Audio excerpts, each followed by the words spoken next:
Isang mayamang babae ang humiling na palayasin ang isang simpleng matandang lalaki mula sa eroplano dahil sa amoy na parang galing siya sa mga alagang hayop. Ngunit hindi niya alam ang tunay na pagkakakilanlan ng matandang ito. Sa isang mataong paliparang pandaigdig, isang umagang maliwanag ng tag-init, may isang taong kapansin-pansin sa karamihan. Si Hana Mendoza, isang babae na nasa 50 taong gulang, suot ang mamahaling damit at kumikislap na alahas. Ang kanyang tindig at mapagmataas na tingin ay nagpapahiwatig na sanay siyang maging sentro ng atensyon. Mabilis siyang nagtungo sa pintuan ng unang klase ng eroplano, bit-bit ang isang mamahaling maleta. Ang kanyang personal na katulong ay hirap na sumunod sa kanya, dala ang iba pang mga bagahe. Habang papalapit siya sa pila, napangiwi si Hana ng may maamoy na hindi kanais-nais. "Ano ang amoy dito?" tanong niya ng may paghamak, habang kunot ang kanyang noo.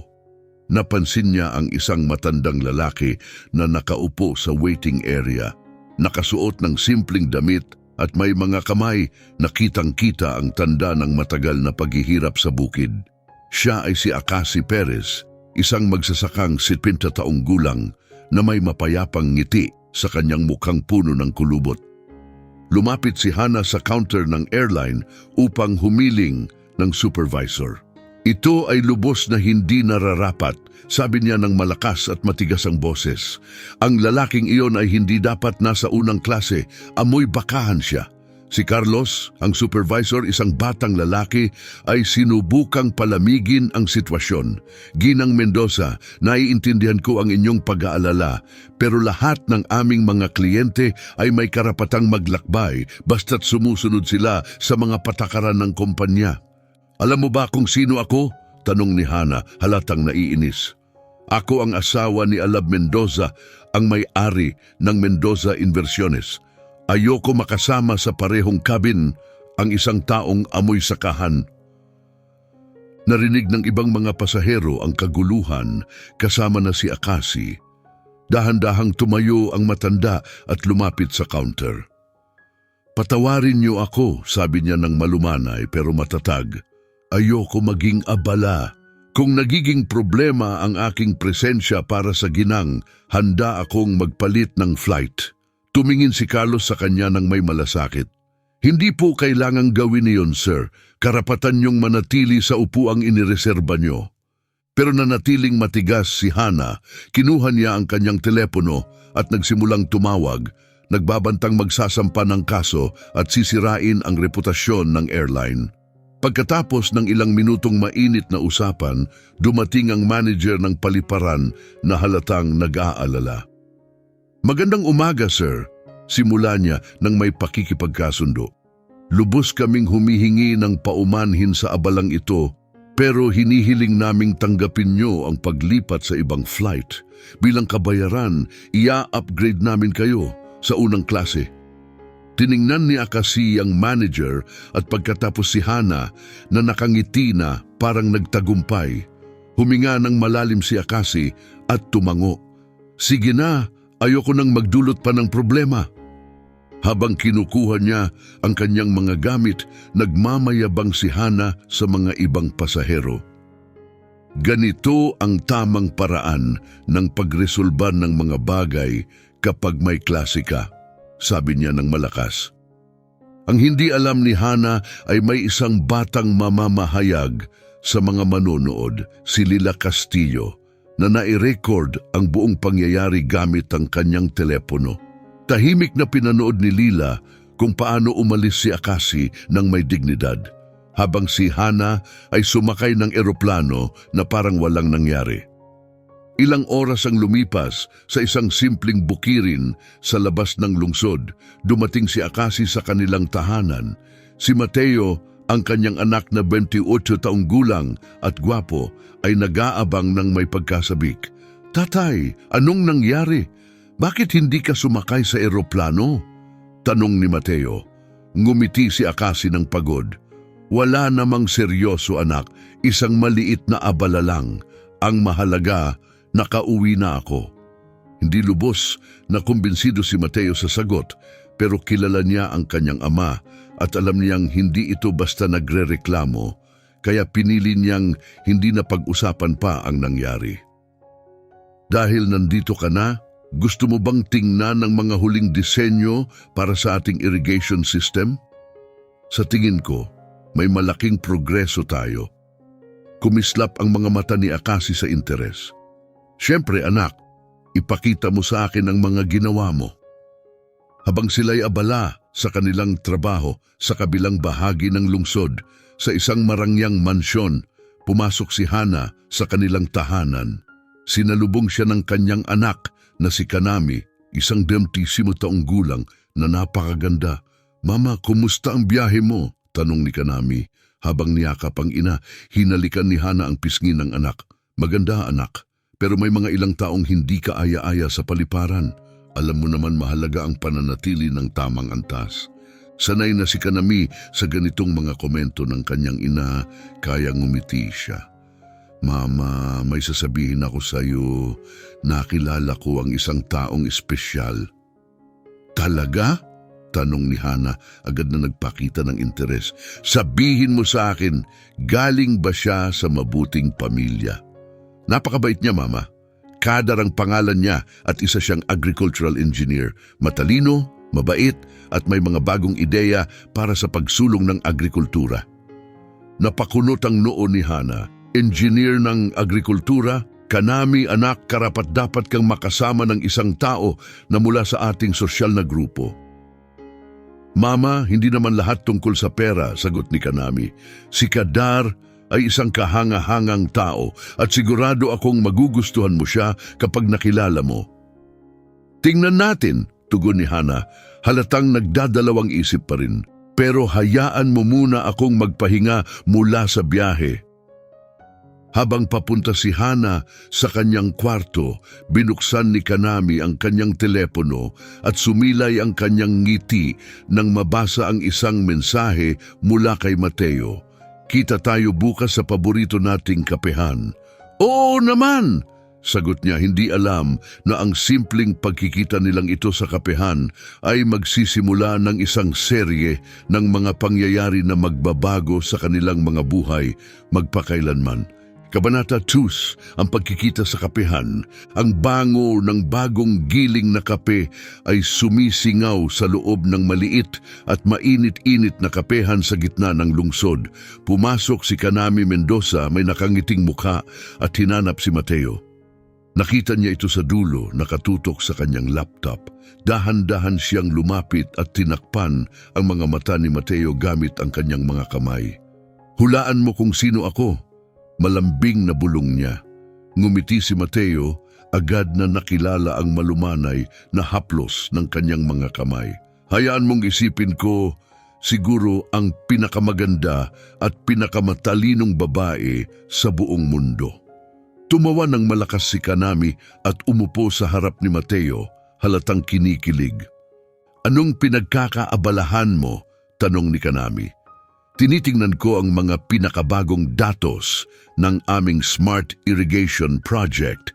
Paliwanag ni Mateo, iniikot ang laptop upang ipakita ang screen.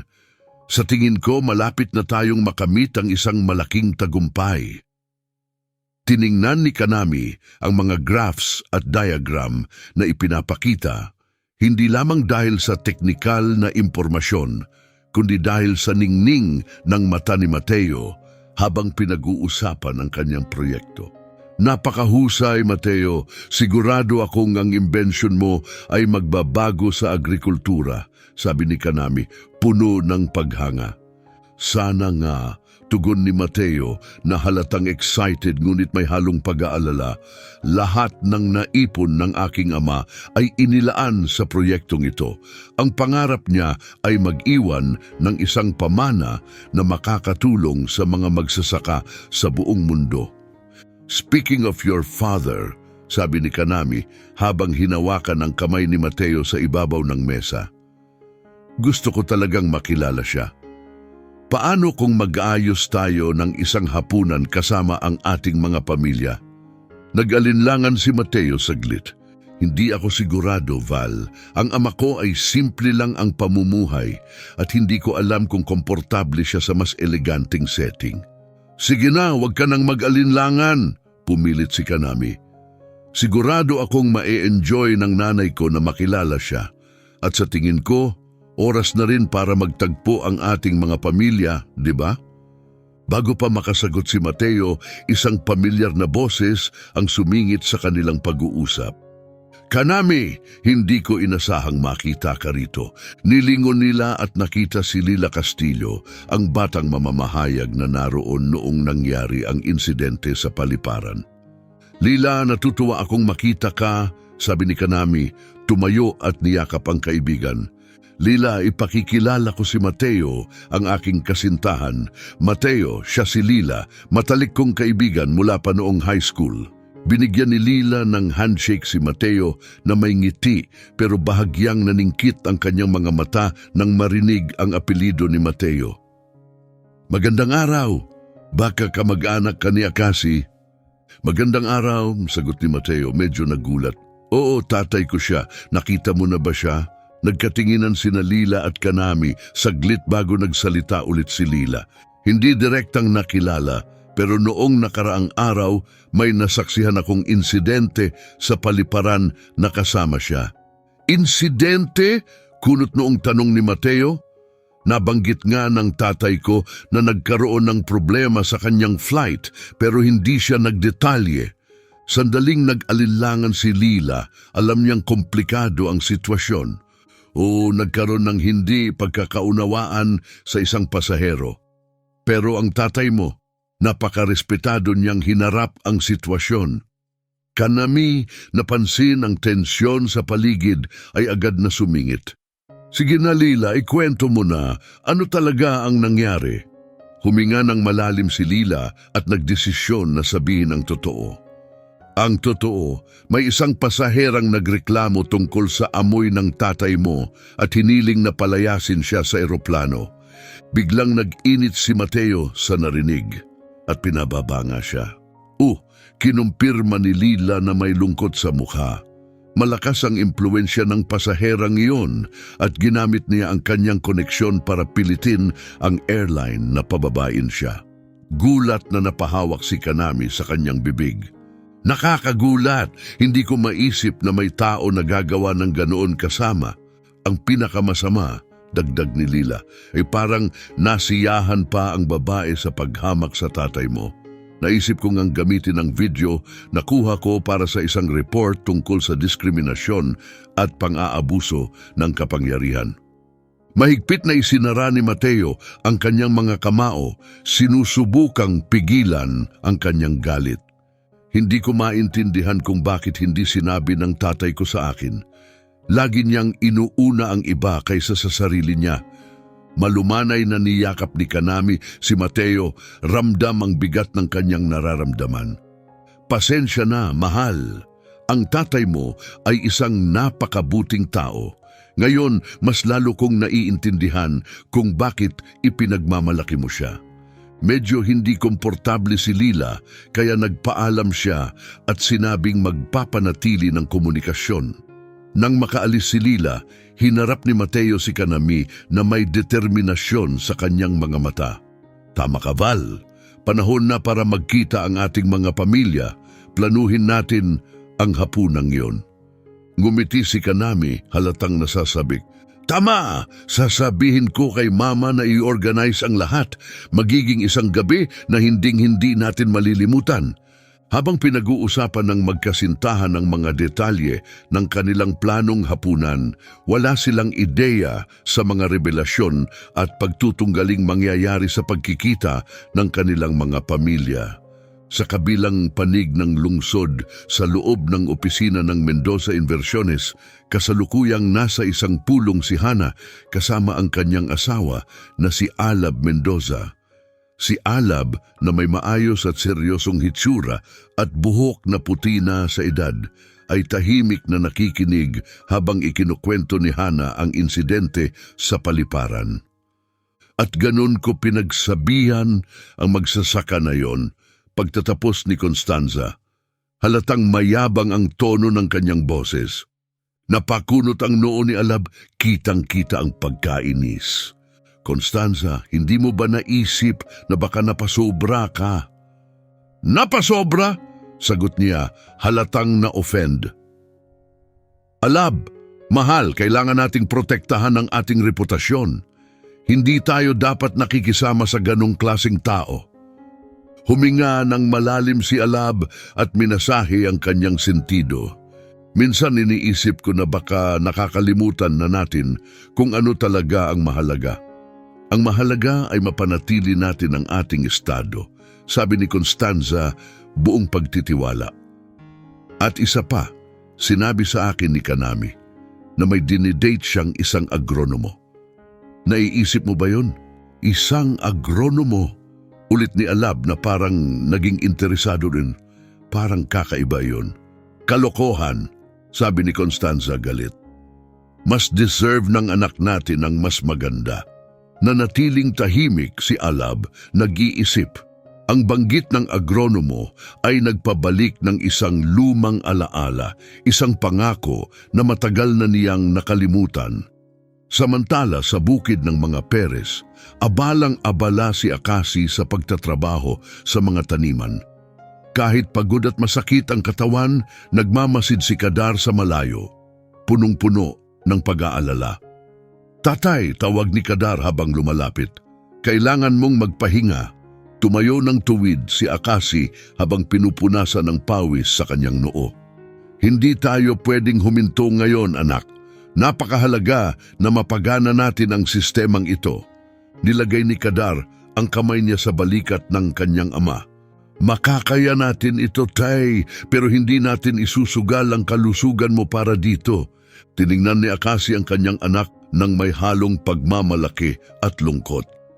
Mateo, may kailangan na akong sabihin sa iyo. Sinabi ng mga doktor na humihina na ang kalusugan ko. Saglit na parang tumigil ang oras para kay Kadar. Anong ibig mong sabihin na humihina ang kalusugan mo, tay? Bakit hindi mo sinabi sa akin? Huminga ng malalim si Akasi, sumandal sa kanyang gamit. Ayaw kong mag-alala ka, anak. Lagi kong iniiwasan na maging pabigat sa iba. Tatay, hinding-hindi ka magiging pabigat, sagot ni Kadar, niyakap ang ama. Magkasama tayo dito. Ano ba talaga ang sinabi ng mga doktor? Binigyan nila ako ng ilang taon o baka mas kaunti pa, amin ni Akasi habang nanginginig ang boses. Kaya mahalaga na matapos natin itong proyekto. Gusto kong siguraduhin na magiging matatag ang kinabukasan mo kapag wala na ako. Naramdaman ni Kadar na gusto nang tumulo ng kanyang mga luha pero pinigilan niya. Ipinapangako ko, tatay, matatapos natin ito. Hahanapin din natin ang pinakamahusay na gamutan para sa iyo. Huwag kang susuko. Nagbigay ng mahinang ngiti si Akasi. Hindi ako sumusuko, anak. Iyon ang isa sa mga aral na gusto kong ituro sa iyo. Sa gitna ng emosyonal na sandaling iyon, naalala ni Kadar ang isang mahalagang plano. Tatay, may gusto rin akong sabihin. May nakilala akong isang espesyal na tao at gusto kong makilala mo siya. Nakaayos na kami ng hapunan kasama ang kanyang pamilya. Sabi ni Kadar, napataas ang kilay ni Akasi, curious. Isang formal na hapunan, anak? Alam mo namang hindi ako sanay sa mga ganitong bagay. Alam ko, tatay, pero mahalaga ito para sa akin, muling diin ni Kadar. Si Kanami ay kahanga-hanga at sigurado akong magugustuhan mo siya at saka ang pamilya niya, may impluwensya sila. Baka matulungan nila tayo sa proyekto. Dahan-dahang tumango si Akasi. Kung ganoon kahalaga ito sa iyo, dadalo ako. Sana lang hindi kita mapahiya sa mga asal ko sa bukid. Niyakap ni Kadar ulit ang kanyang ama. Hindi mo ako mapapahiya, tatay. Ikaw ang pinakamay integridad na tao na kilala ko. Samantala, sa mansyon ng mga Mendoza, masiglang pumasok si Kanami sa opisina ng kanyang ama. Tatay, natutuwa akong nandito ka. May mahalaga akong sasabihin. Tumigil si Alab sa pagtingin sa mga dokumento at ngumiti sa kanyang anak. Ano yun, prinsesa? Nag-organisa ako ng hapunan para makilala mo ang isang espesyal na tao, sabi ni Kanami. Ang pangalan niya ay Kadar at siya ang kasintahan ko. Hinubad ni Alab ang kanyang salamin at tinitigan ng anak na may interes. Siya ba ang agronomo na nabanggit ng mama mo? Tumango si Kanami, medyo nagulat. Oo, nabanggit na pala ni mama. Siya ay kahanga-hangang tao, tatay. Pinangungunahan niya ang isang makabagong proyekto sa irigasyon na makakapagpabago sa buhay ng maraming magsasaka. Tumingin si Alab sa anak niya, may kislap ng interes sa mga mata. Yan ay tunog talagang kawili-wili. Excited na akong malaman ang tungkol sa kanyang trabaho. Perpekto, sabi ni Kanami, tuwang-tuwa sa interes ng kanyang ama. Darating sila ni Kadar at ang kanyang ama sa susunod na Biyernes. Makikilala mo sila. Ngumiti si Alab at sinabi, walang makakapigil sa akin na dumalo. Ngunit ang kanyang ngiti ay may halong kuryosidad at isang kakaibang kutob. Pag-alis ni Kanami sa opisina, naiwan siyang nag-iisip ng malalim. Binuksan niya ang isang drawer ng kanyang mesa at inilabas ang isang lumang litrato. Ipinakita nito si Alab noong kabataan at isang lalaki na pareho silang nakasuot ng kasuotang pangtrabaho sa isang bukid. Binaliktad niya ang litrato at binasa ang nakasulat sa likod. Alab at Akasi, mga kasosyo at kaibigan, 1990. Pabulong na sinabi ni Alab, matapos ang napakahabang panahon, habang itinago niyang muli ang larawan, lumipas ang oras habang parehong pamilya naghahanda para sa kanilang pagkikita. Sa tahanan ng mga Mendoza, masusing tinitingnan ni Hana ang bawat detalye, masinsinang nag-utos. Kailangan ko ng perfection, kahit sinabi niya sa mga empleyado. Kahit hindi ko suportado ang pagsasamang ito, kailangan nating magmukhang maayos. Naiinis si Kanami sa asal ng kanyang ina, ngunit pilit na nananatiling positibo. Mama, bigyan mo lang si Mateo ng pagkakataon. Sigurado akong magugustuhan mo siya. Titingnan natin, sagot ni Hana ng may pagdududa. Samantala sa bukid, tinutulungan ni Kadar ang kanyang ama sa paghahanda para sa hapunan. Tatay, sigurado ka ba na tama itong suot? Tanong ni Akasi na nahihiya sa bihis na matagal nang hindi niya nagagamit. Tatay, ang ganda ng itsura mo, pinanatag siya ni Kadar. Ang mahalaga ay maging totoo ka sa sarili mo. Dumating na ang gabi ng pagkikita. Dumating sina Kadar at Akasi sa marangyang mansion ng mga Mendoza, parehong kinakabahan ngunit determinadong mag-iwan ng magandang impresyon. Masayang sinalubong sila ni Kanami sa pintuan. Maligayang pagdating, pumasok kayo please. Pagpasok nila sa marangyang bulwagan, walang sino man ang makakahula sa magiging epekto ng gabing iyon sa kanilang mga buhay. Ang mga lihim na matagal nang nakatago ay malapit ng mabunyag at ang nakakagulat na koneksyon sa pagitan ng dalawang pamilya ay lalabas na. Magpapasimula ng isang serye ng mga pangyayari na susubok sa kanilang mga prinsipyo, mga relasyon at ang kanilang tunay na pagkatao. Kabanata 4, ang hapunang nagbubunyag. Nagningning ang dining hall ng mansion ng mga Mendoza sa ilalim ng liwanag ng isang kristal na chandelier. Ang mesa, pinalamusian ng pinakamahal na porselana at mga kubertos na pilak, ay mukhang karapat-dapat na maisama sa isang mamahaling magazine. Si Hana Mendoza, nakasuot ng isang eleganteng cocktail dress, ay maingat na nagmamasid habang pumasok sina Kadar at Akasi Perez sa silid.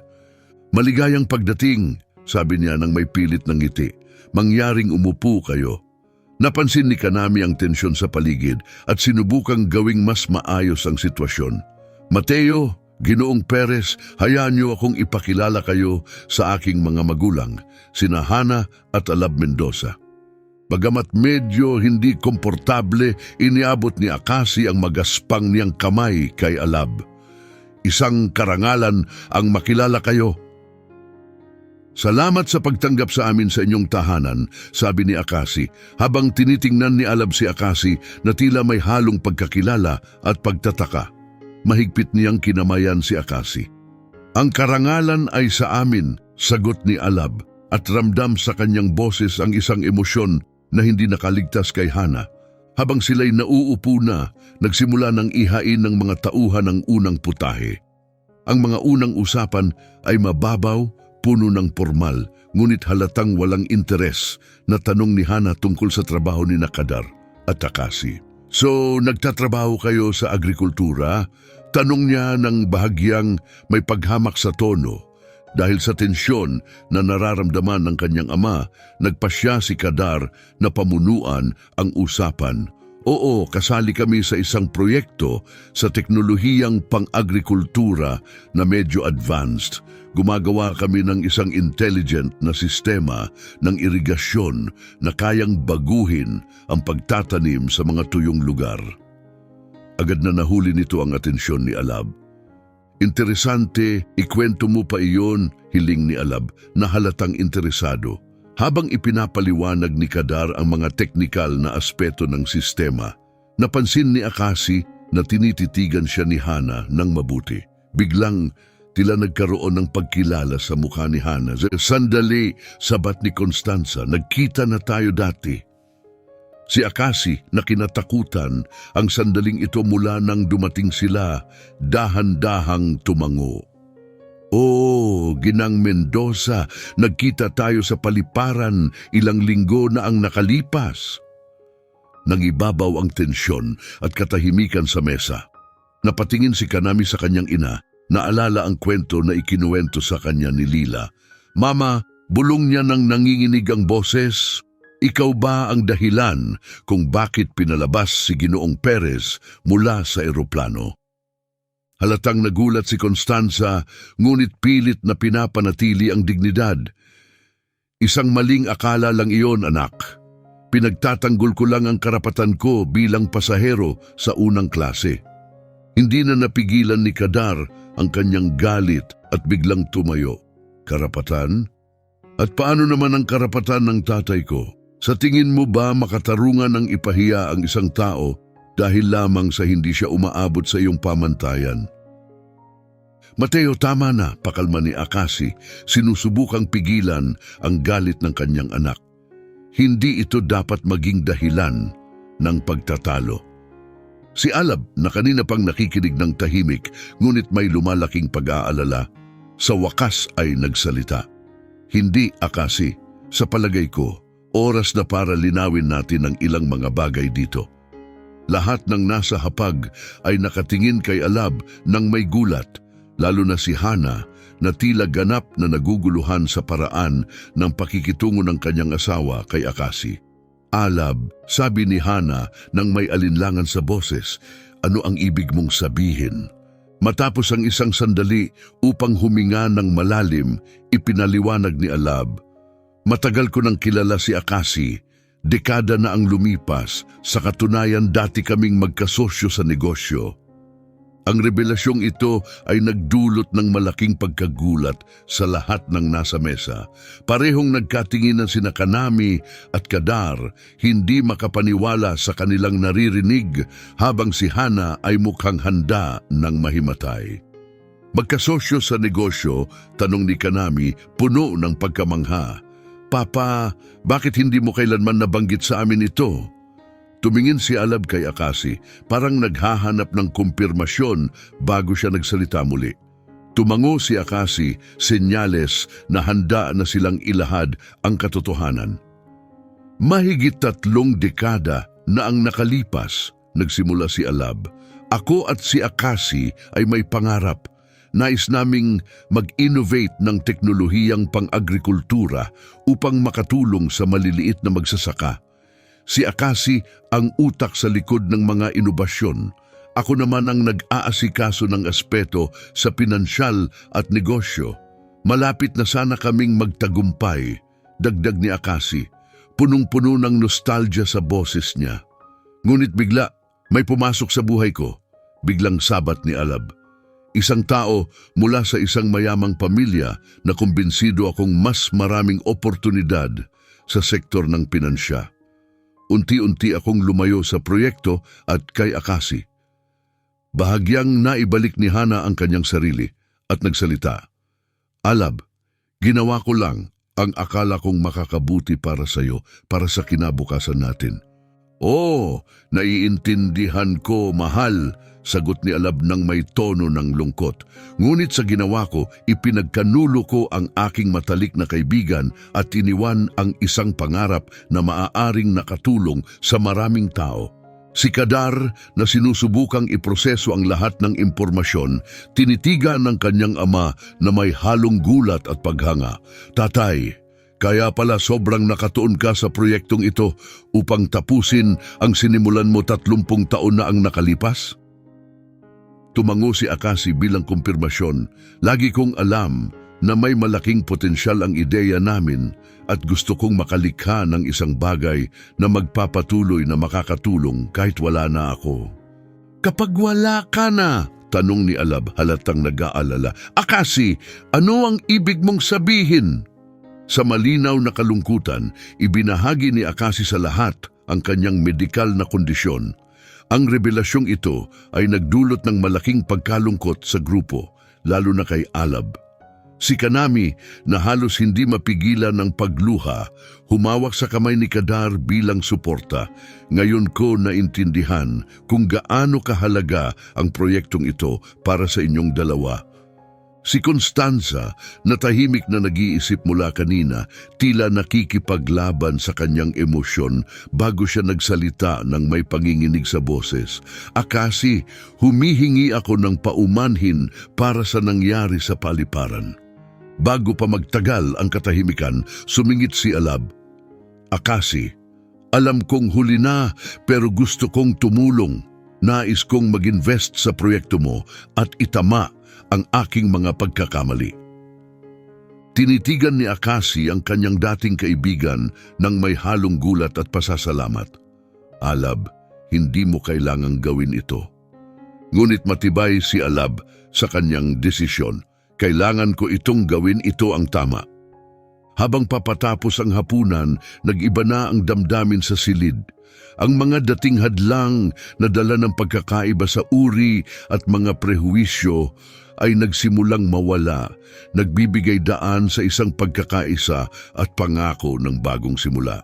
Bagaman lahat ay nag-aayos na upang magpaalam, hindi nila alam ang mga pagsubok at bagong tuklas na nag-aabang pa sa kanila. Ang kwento ng dalawang pamilyang ito ay nagsisimula pa lamang lumantad at may mga lihim pang nakatago na hindi pa nabubunyag. Kabanata 5, mga epekto at bagong simula. Pagkaraan ng mga araw matapos ang hapunan, parehong pamilya ay dumanas ng emosyonal na pagbabagong anyo. Sa loob ng marangyang tahanan ng mga Mendoza, hinarap ni Hana ang hamon ng pagbabago ng kanyang pananaw matapos ang mga nakakagulat na revelasyon ng gabing iyon. Habang nag-aalmusal, hindi na siya nakapagpigil. "Hindi ka panipaniwala na itinago mo ito ng ganoon katagal," sabi niya kay Alab ng may tono ng pagsumbat. Malalim na nagbuntong hininga si Alab habang iniikot ang kanyang kape, tila malalim sa pag-iisip. "Hindi ako ipinagmamalaki nito, Constanza, pero nakikita ko ito bilang isang pagkakataon para maitama ang ating mga pagkakamali." "Maitama?" ulit ni Hana ng may pagdududa. "Alab, naiintindihan mo ba ang mga epekto nito sa ating reputasyon at posisyon sa lipunan?" Bahagyang itinaas ni Alab ang kanyang boses, tila hamon. "Iyan ba talaga ang pinakamahalaga para sa iyo?" tanong niya. "Pinag-uusapan natin ang pagtulong sa libu-libong mga magsasaka, ang lumikha ng tunay na pagbabago. Hindi ba mas mahalaga iyon kaysa anumang sosyal na kaganapan?" Natahimik si Hana, nalulunod sa mga pagdududa. Sa unang pagkakataon sa mahabang panahon, nagsimula siyang mag-isip kung ano nga ba talaga ang pinapahalagahan niya. Samantala, sa bukirin ng Buendia, habang nagtatrabaho sa lupa, nag-uusap sina Kadar at Akasi tungkol sa mga nangyari kamakailan. Hanggang ngayon, hirap pa rin akong paniwalaan ang lahat ng nangyari kagabi, sabi ni Kadar, habang inaayos ang sistema ng irigasyon. Parang biglang nabago ang kwento ng ating pamilya. Pinunasan ni Akasi ang pawis sa kanyang noo at tumango. Ang buhay ay punong-puno ng mga hindi inaasahang pangyayari. Anak, sabi niya, hindi ko inakala na muling magkikita kami ni Alab at lalo na muling magiging interesado siya sa dating proyekto namin. Pinagkakatiwalaan mo ba siya, tatay? Tanong ni Kadar, may halong pag-aalala. Matapos ang isang sandaling pagninilay, sumagot si Akasi, "Oo, nagkamali si Alab. At totoo yan, pero lahat tayo ay nagkakamali. Ang mahalaga ay kung paano natin pipiliing itama ang mga ito." Sa palagay ko, nararapat siyang bigyan ng pangalawang pagkakataon. Tumango si Kadar, muling pinapahalagahan ang kabaitan at pagpapatawad ng kanyang ama. "Tatay, naisip ko lang, kung may suporta mula sa mga Mendoza, baka pwede nating tingnan ng mas advance na mga gamutan para sa sakit mo." Ngumiti si Akasi ng mahina. "Anak, pinahahalagahan ko ang pag-aalala mo, pero mas gusto kong ilaan natin ang pondo ng proyekto para sa sistema ng irigasyon. Mas mahalaga ito kaysa sa kalagayan ko." "Papa!" sigaw ni Kadar, halatang naiinis. "Walang mas mahalaga kaysa sa kalusugan mo at hindi ko hahayaan na basta ka na lang sumuko." Bago pa makasagot si Akasi, isang ingay mula sa papalapit na sasakyan ang pumigil sa kanilang pag-uusap. Laking gulat nila nang makita si Kanami na bumababa mula sa isang mamahaling kotse. "Hello!" bati ni Kanami ng masaya habang lumalapit. "Sana hindi ako nakakaistorbo." Gumiti si Mateo at hinalikan siya sa pisngi. "Anong dahilan ng iyong pagbisita?" Ngumiti si Kanami at iniwagayway ang folder na dala niya. "Alam mo, pagkatapos ng hapunan kagabi, nagsimula akong mag-research at sa tingin ko, may nahanap akong impormasyon na makakatulong ng malaki sa proyekto." Agad na naging interesado si Akasi at tiningnan si Kanami. "Talaga? Napaka-altruista naman ng ginawa mo." Sabay-sabay silang naglakad patungo sa maliit na opisina na itinayo nila sa loob ng kamalig. Inilatag ni Kanami ang ilang mga dokumento sa mesa. "Nalaliman ko ang pag-aaral tungkol sa mga subsidyo ng gobyerno para sa mga inobatibong proyekto sa sektor ng agrikultura," paliwanag niya. "Sa suporta ng kumpanya ng tatay ko, ang mga pondo na ito ay maaaring makapagpalawak ng malaki sa epekto ng inisyatiba ninyo." Tiningnan ni Kadar ang mga dokumento ng may paghanga. "Ang galing nito, Val. Hindi ko alam na bihasa ka sa ganitong mga bagay." Bahagyang namula si Kanami. "Well, nagtapos ako sa business administration. Palagi akong naaakit sa social entrepreneurship kahit na hindi talaga gusto ng mama ko ang ideyang iyon." Habang pinagmamasdan ni Akasi ang batang magkasintahan, nakaramdam siya ng halong pagmamalaki at nostalgia. "Pinapaalala niyo sa akin ang mga panahon namin ni Alab noong kabataan namin, punong-puno ng mga pangarap at determinasyon." At sa pagkakataong ito, sabi ni Kadar, nang may matibay na kumpiyansa, ang mga pangarap na ito ay magiging totoo para sa ating lahat. Habang pinag-uusapan nila ang mga detalye ng proyekto, wala ni isa sa kanila ang nakapansin sa isang tao na nakamasid mula sa malayo. Si Lila Castillo, ang mamamahayag at kaibigan ni Kanami, na sumunod sa kanya sa bukirin dahil sa kanyang pagkamausisa sa mga kamakailang pangyayari. Narito ang isang kwentong dapat isulat. Bulong niya sa sarili habang nagsusulat sa kanyang notepad. Determinado akong tuklasin ang bawat detalye nito. Sa mga sumunod na araw, Nagsimulang mabuo ang alyansa sa pagitan ng mga pamilya Mendoza at Perez habang muling nadiskubre ni Alab ang kanyang sigla para sa inobasyon sa larangan ng agrikultura. Mas madalas siyang pumunta sa bukirin, nakikipagtulungan ng malapitan kay Akasi. Samantala, si Hana ay nakikipagbuno sa kanyang sariling mga damdamin habang sinusubukang masanay sa bagong sitwasyon. Isang hapon, bago umalis si Alab papunta sa bukid, nagpasya siyang sumama. "Sigurado ka ba?" tanong ni Alab, halatang nagulat. "Akala ko hindi ka interesado sa proyektong ito?" Malalim na nagbuntong hininga si Hana. "Dati hindi ako interesado, pero ngayon gusto kong maintindihan. Gusto kong makita kung ano ang nakikita mo sa lahat ng ito." Pagdating nila sa bukid, sinalubong sila ni Akasi. Halatang nagulat nang makita si Constanza. "Maligayang pagdating," sabi niya nang medyo nag-aatubili. "Ano ang maitutulong ko sa inyo?" Si Constanza, halatang kinakabahan, humakbang ng isang hakbang pasulong. "Ginoong Perez, Akasi, gusto kong humingi ng paumanhin muli sa aking pag-uugali, hindi lamang noong sa paliparan, kundi pati na rin sa mga nakaraang taon. Ako ay naging talagang isang mapangmataas na tao na hindi pinatawad." Tiningnan ni Akasi si Hana ng may pag-unawa at simpatya. "Lahat tayo ay nagkakamali, Ginang Mendoza. Ang mahalaga ay narito tayo ngayon, nagtutulungan." "Constanza na lang pakiusap," sagot ni Hana na may bahagyang ngitiung. "At kung hindi nakakagambala, gusto kong makita kung ano ang inyong ginagawa."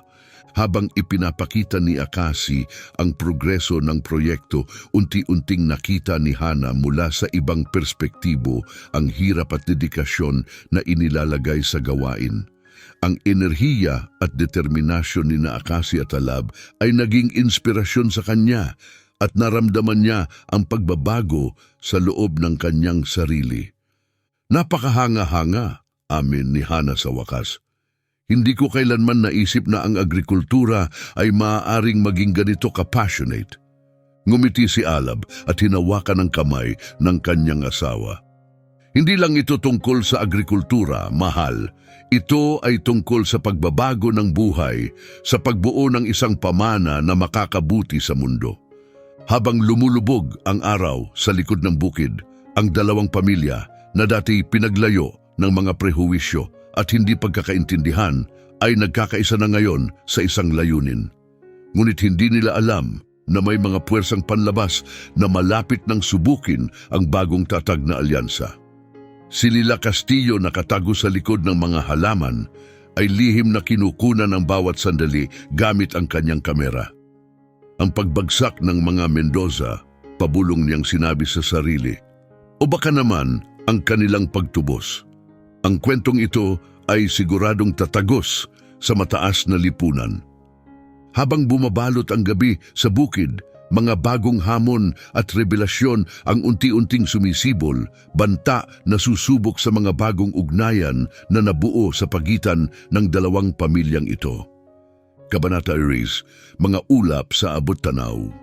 Sa paglipas ng mga araw at linggo, mabilis na umusad ang proyekto ng Smart Irrigation. Sa tulong ng pondo mula sa pamilya Mendoza, nakabili sila ng mga makabagong kagamitan at ang masusing pagtutulungan ni Akasi at Alab ay nagbunga ng mga kahangahangang resulta.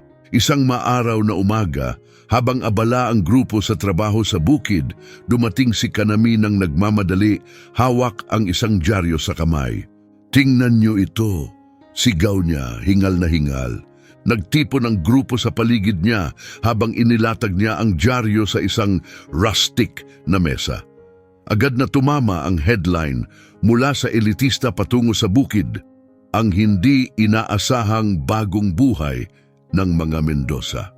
Ang artikulong isinulat ni Lila Castillo ay nagkwento tungkol sa angkan ng mga Mendoza, ang kanilang dating koneksyon sa mga Perez, at ang sinasabing pagkawasak ng kanilang reputasyon dahil sa pakikipag-ugnayan nila sa mga simpleng magsasaka. Ipinakita sa mga larawan si Hana na nakasuot ng kasuotan pangbukid at si Alab na masigasig na nakikipag-usap kay Akasi. Ito ay isang sakuna pabulong na sabi ni Hana, nanginig habang binabasa ang balita. Nasa panganib ang ating imahe. Si Alab sa kabilang banda ay nag-aalala tungkol sa ibang bagay. May malapit sa atin na nagbigay ng mga detalye na ito. Sino kaya ang nagsiwalat ng impormasyon? Nagkatinginan sina Kanami at Kadar, kapwa may halong pagkabalisa at pagsisisi.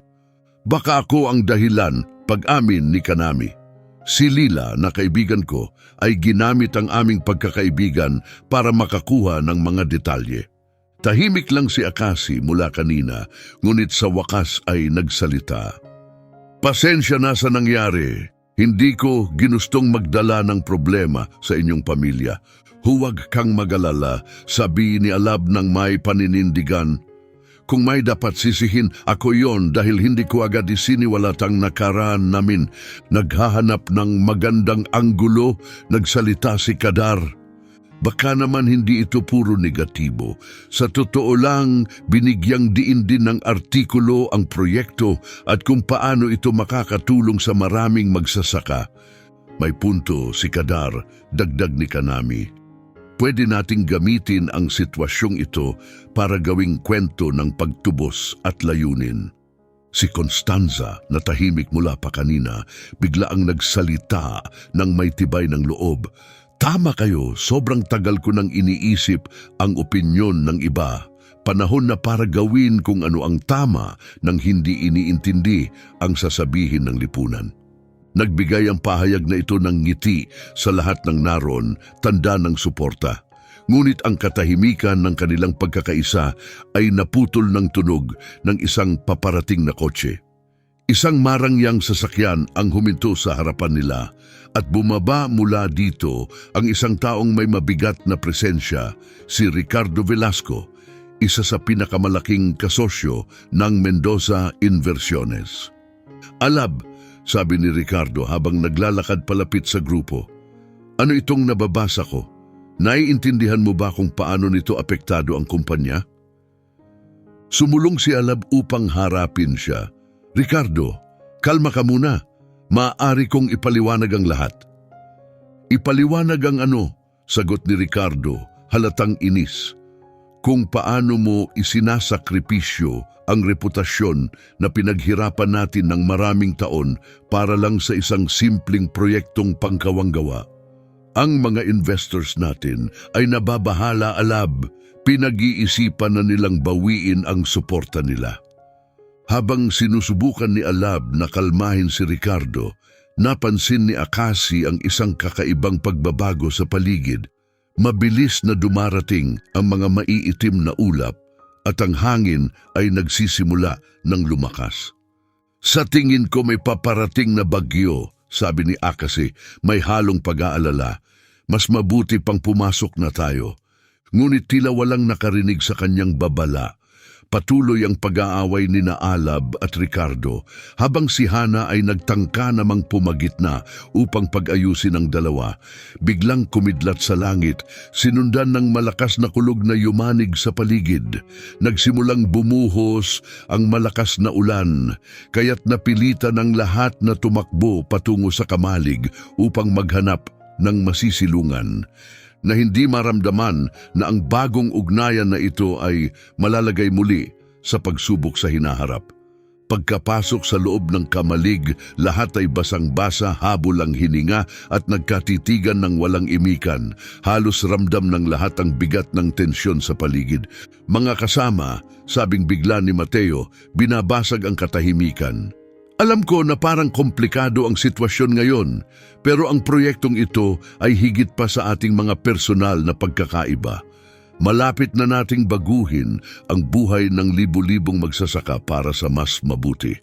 Tumango si Kanami, sumasang-ayon sa sinabi ng kanyang kasintahan. Tama. Hindi ba't mas mahalaga ito kaysa sa opinyon ng ilang mga elitista?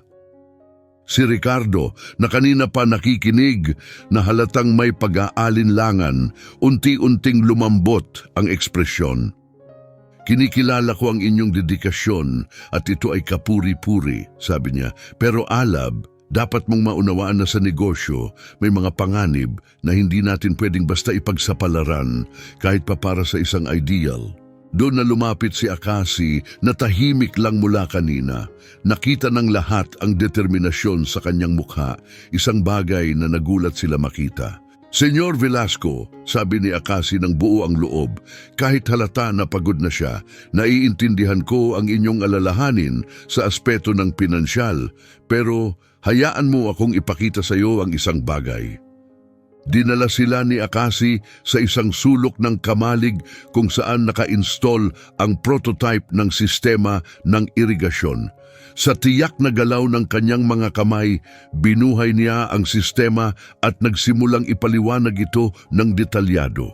Habang ipinapaliwanag ni Akasi kung paano gumagana ang teknolohiya na hikayat ang atensyon ng lahat kabilang na si Ricardo.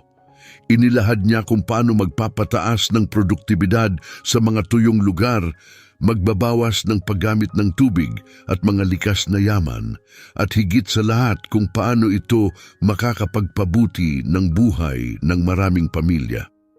Nang matapos si Akasi, muling namayani ang katahimikan. Pagkatapos, sa hindi inaasahang pagkakataon, si Ricardo ang unang nag-react. Napakagaling nito, amin ni Ricardo, may halong sorpresa sa kanyang tinig.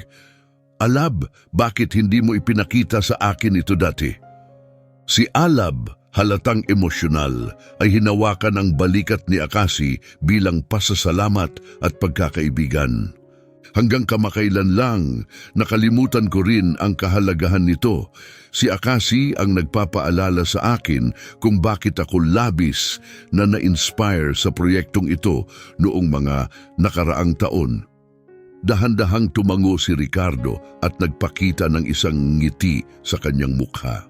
Alam mo, mukhang nagkamali ako. Hindi ito basta isang proyektong pangkawanggawa. Ito ang hinaharap.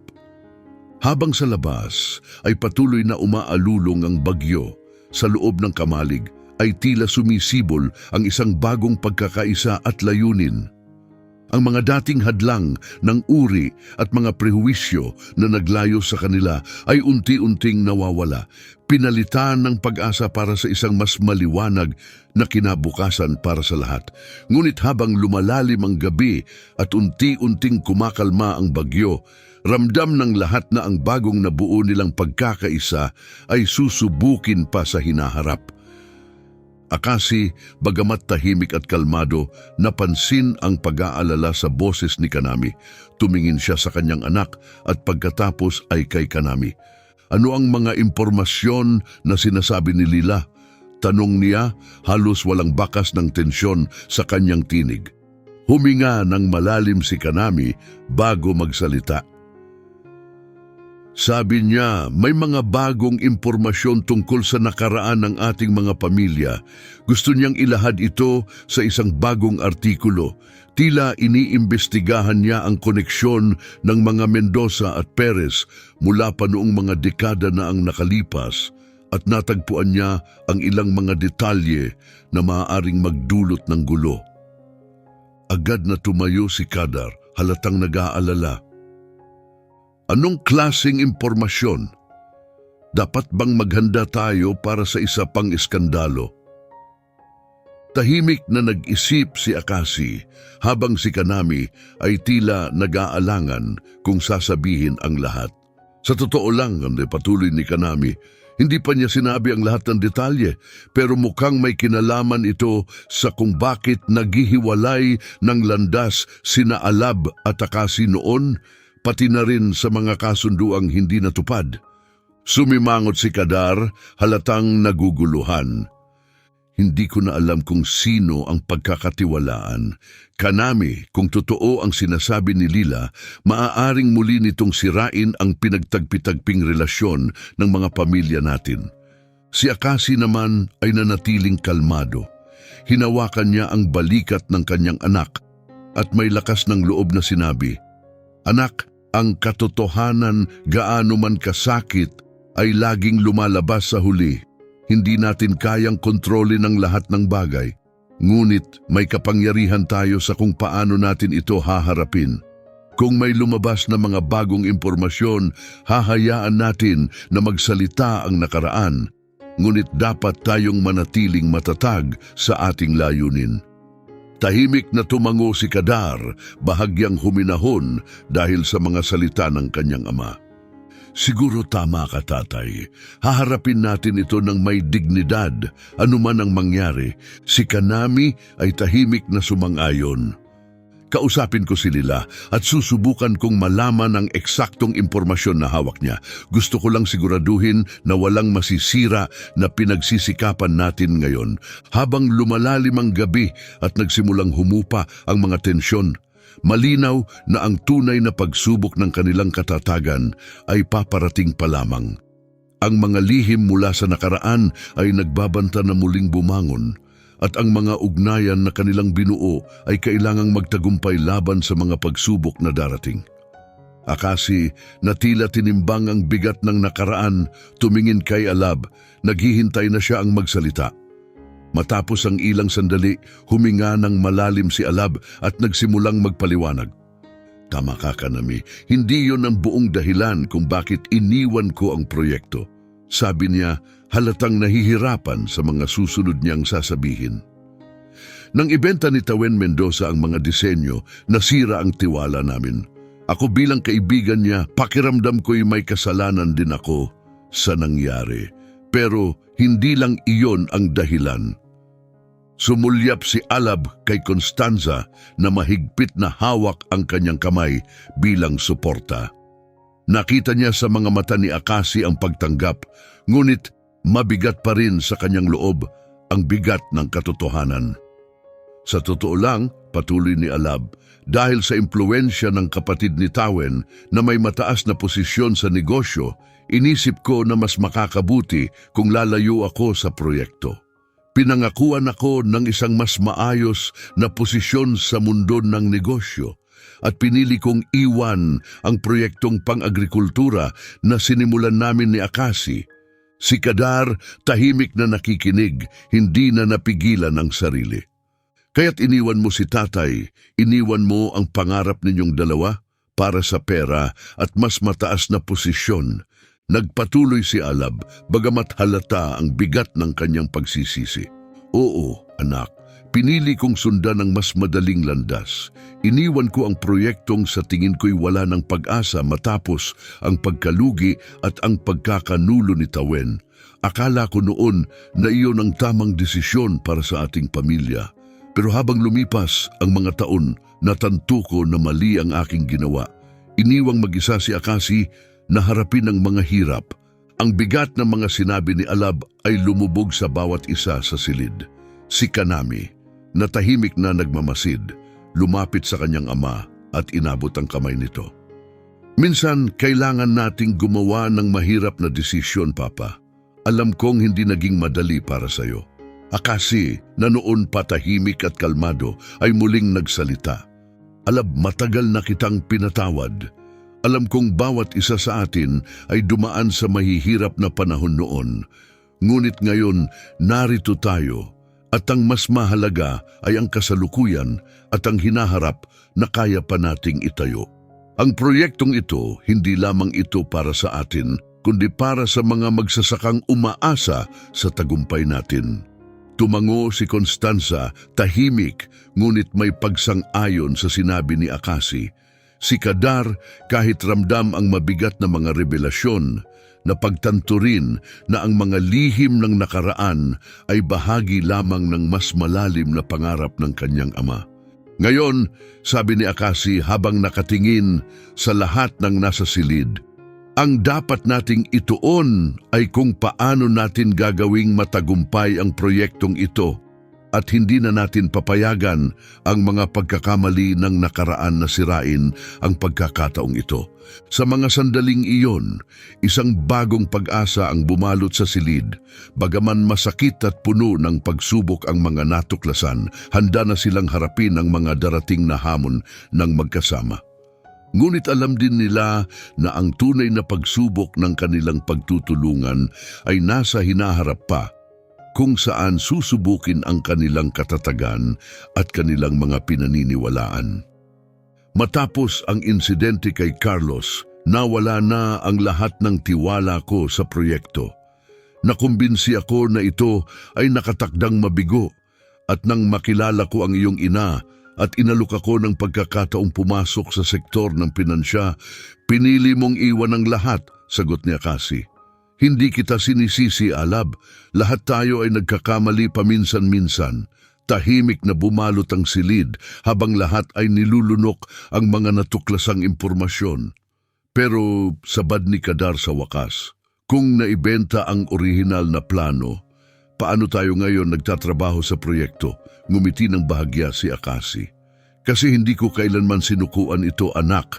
Inilaan ko ang mga taon para pinuhin ang disenyo upang perpektuhin ito.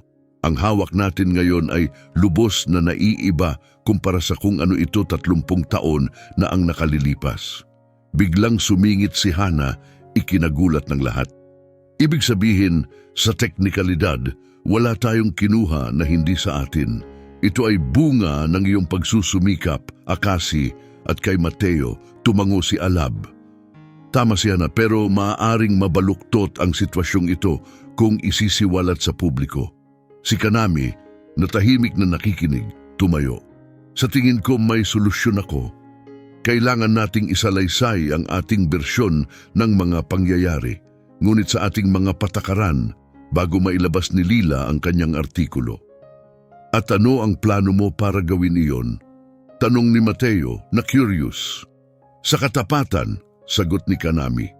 Magpapatawag tayo ng press conference at ipapaliwanag natin ang lahat mula sa simula. Ang mga pagkukulang, mga hamon at kung paano natin nalampasan ang mga iyon upang makabuo ng isang bagay na tunay na makakapagpabago sa buhay ng mga tao. Ngumiti si Akasi, humanga sa inisyatiba ng dalaga. Napakatalino ng iyong mungkahi. Bagaman masakit ang katotohanan, ito pa rin ang pinakamahusay na opsyon kahit halatang kinakabahan, tumango si Alab. Sangayon ako, panahon na upang harapin ang nakaraan at magtuon ng pansin sa hinaharap. Habang sinisimulan nilang ayusin ang press conference, hindi nila inasahan kung paano magsisimula ang sunod-sunod na mga pangyayari na susubok sa kanilang pagkakaisa at katatagan. Sa malayo, sa isang liblib na kwarto ng isang mumurahing hotel, isang matandang lalaki na laspag ay nakatitig sa isang lumang litrato. Sa litrato, 3 kabataan ang nakangiti katabi ang isang primitibong prototipo ng isang sistema ng irigasyon. Ang lalaki, si Tawen Mendoza, ay mariing pinisil ang larawan sa kanyang kamay. Kaya iniisip nila na kaya nila akong burahin sa kasaysayan, bulong niya. Tingnan natin. Habang bumabalot ang gabi sa lungsod, nagsimulang gumalaw ang mga gulong ng kapalaran. Hinahatak ang lahat papunta sa isang hindi may iwasang labanan na magbabago sa kanilang mga buhay magpakailanman. Kabanata 10, ang araw ng pagbubunyag. Ang araw ng press conference ay sumikat ng maliwanag at malinaw. Para bang nais ng kalangitan na ibunyag ang katotohanang malapit ng maipahayag. Ang Hacienda Buendia ay ganap na inayos para sa kaganapan. Isang malaking tolda ang itinayo sa pangunahing bakuran, pinalamutian ng mga upuang nakaayos para sa mga mamamahayag at mga kamerang maingat na inilagay sa likod ng pansamantalang entablado. Sina Akasi, Alab, Constanza, Kadar at Kanami ay naghahanda upang humarap sa mundo. Ang tensyon ay ramdam sa hangin. Handa na ba ang lahat? Tanong ni Kanami. Sinisilip ang kanyang mga tala sa huling pagkakataon. Si Akasi, suot ang kanyang pinakamarangyang damit, ngunit nanatili pa rin ang kanyang payak na estilo, ay tumango. Handa tayo hanggat maaari, mahal. Samantala si Constanza ay mukhang kinakabahan. Napansin ito ni Akasi, kaya hinawakan niya ang kamay nito. Magkasama tayo dito, mahal ko, anuman ang mangyari. Si Mateo, na sumisilip sa labas mula sa maliit na puwang ng tolda, ay lumingon sa kanila. Maraming tao ang naroon at sa tingin ko nakita ko si Lila kasama nila. Huminga ng malalim si Kanami. Inasahan na niya ito. Ayos lang, panahon na. Lumabas sila sa entablado, sinalubong ng tunog ng mga kamera at bulungan ng mga naroon. Lumapit si Kanami sa mikropono upang simulan ang press conference. Magandang umaga po sa inyong lahat. Kami po ay lubos na nagpapasalamat sa inyong pagdalo. Narito kami upang ibahagi ang isang kwento. Ang aming kwento, isang kwento ng mga pangarap, kabiguan, pagtubos at pag-asa. Habang nagpapatuloy si Kanami, ipinakilala ang bawat miyembro ng grupo, isang gusgusing figura sa likuran, nang madla ang matamang nakatingin kay Akasi. Nang mapansin ito ni Akasi, bigla siyang kinabahan sa pagkakakilala sa tao, si Tawen Mendoza. Si Alab, na naramdaman ang pagbabago sa ekspresyon ni Akasi, sinundan ang tingin nito at siya rin ay nakilala ang matandang kasosyo. Nagpalitan sila ng tingin ng pag-aalala, ngunit alam nilang kailangan nilang magpatuloy. Kinuha ni Akasi ang mikropono at kahit na may kaguluhan sa loob, matatag ang kanyang boses. Sinimulan niyang isalaysay ang kwento ng orihinal na proyekto nang walang itinatago. Inilahad niya ang mga pangarap na kanilang pinagsaluhan, ang mga pagsusumikap na kanilang inilaan at pati na rin ang pagtataksil ni Carlos. Nang si Alab ang nagsalita, medyo nanginginig ang kanyang boses. Nakagawa ako ng mga pagkakamali. Iniwan ko ang isang pangarap at isang kaibigan nang higit niya akong kailangan. Pero narito ako ngayon, handang ituwid ang mga pagkakamaling iyon at ipaglaban ang mas mabuting hinaharap. Habang nagsasalita si Alab, ang madla ay tahimik na nakikinig, na antig sa katapatan ng kanyang mga salita. Pati si Lila na dumating handang ibunyag ang isang inaakalang malaking pagsasabwatan ay naantig sa kwento. Ngunit habang sinisimulang ipaliwanag ni Kadar ang mga teknikal na pag-unlad ng bagong sistema ng patubig, isang boses mula sa likod ng tolda ang biglang sumigaw, "Kasinungalingan! Puro kasinungalingan!" Si Tawen Mendoza ay pumasok sa gitna ng pasilyo. Ang mga mata niya ay pula at ang boses niya ay puno ng galit at amoy alak. Iniisip niyo ba na kaya niyo akong burahin sa kwento? Ako ang utak sa likod ng lahat ng ito. Nagkagulo ang lugar, tumayo ang mga mamamahayag, ang mga kamera ay nakafocus kay Tawen at nagsimulang lumapit ang mga gwardiya upang kontrolin siya. Ngunit ginawa ni Akasi ang isang hindi inaasahan. Bumaba siya sa entablado at lumapit kay Carlos. "Carlos, kaibigan ko," sinimulan niya sa isang malumanay ngunit matatag na boses. "Marami kang pinagdaanan, naiintindihan ko, ngunit hindi pa huli ang lahat para gawin ang tama." Si Carlos, na tila nagulat sa reaksyon ni Akasi, ay nawalan ng lakas. "Akasi, patawad. Sinira ko ang lahat." "Hindi, Carlos," sabat ni Alab na lumapit sa kanila. "Lahat tayo ay nagkamali, pero narito tayo ngayon at may oras pa para itama ang lahat." Sa mga matang, nagulat ng mga mamamahayag at mga dumalo, niyakap ng tatlong dating magkakasosyo ang isa't isa. Ang mga dekada ng sama ng loob at pagkakasala ay naglaho sa yakap ng kapatawaran at pagkakasundo. Nakita ni Kanami ang isang natatanging pagkakataon, kaya kinuha niya muli ang mikropono.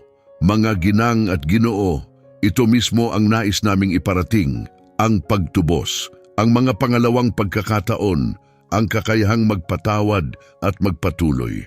Ang proyektong ito ay hindi lamang tungkol sa patubig o agrikultura. Ito'y tungkol sa muling pagtatayo ng mga buhay, mga relasyon at mga komunidad."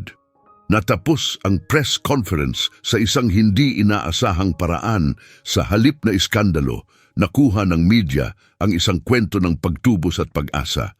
Si Lila, na labis na naantig sa kanyang nasaksihan, ay lumapit kay Kanami.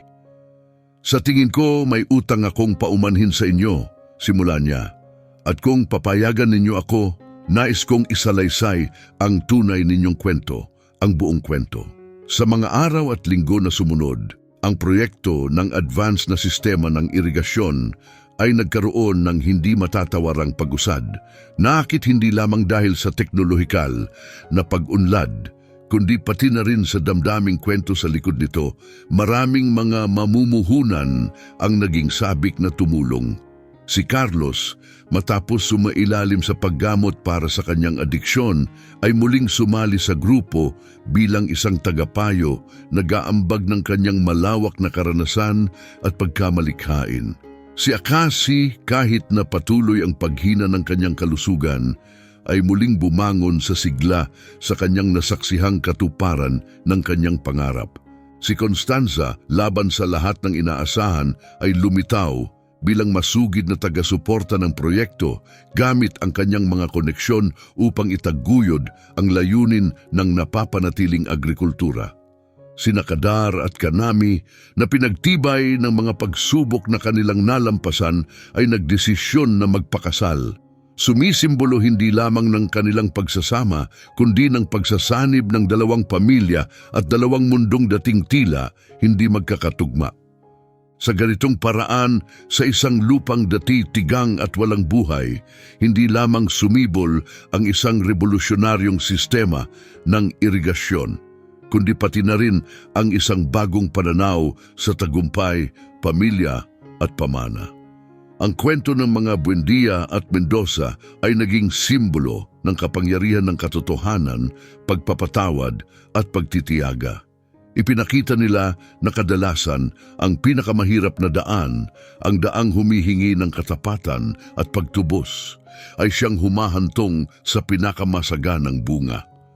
Sa pagdapon ng dilim sa taniman, na ngayon ay naging sentro ng inobasyong pang-agrikultura, pinagmamasdan ni Akasi ang kanyang paligid, ang kanyang mga matay punong-puno ng luha. Tinitingnan niya ang kanyang anak, ang babaeng kanyang minamahal, ang dati niyang kaibigang bumangon mula sa pagkakalugmok, at ang pamilyang dati banyaga sa kanya, ngunit ngayon ay mahalagang bahagi ng kanyang buhay.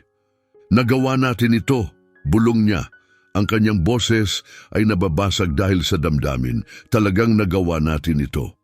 At sa ilalim ng langit na may kulay kahel at lila, at sa tunog ng marahang agos ng mga sistema ng irigasyon, isang era ang natapos at nagsimula ang panibago. Isang era ng pag-asa, inobasyon at higit sa lahat ng pangalawang pagkakataon.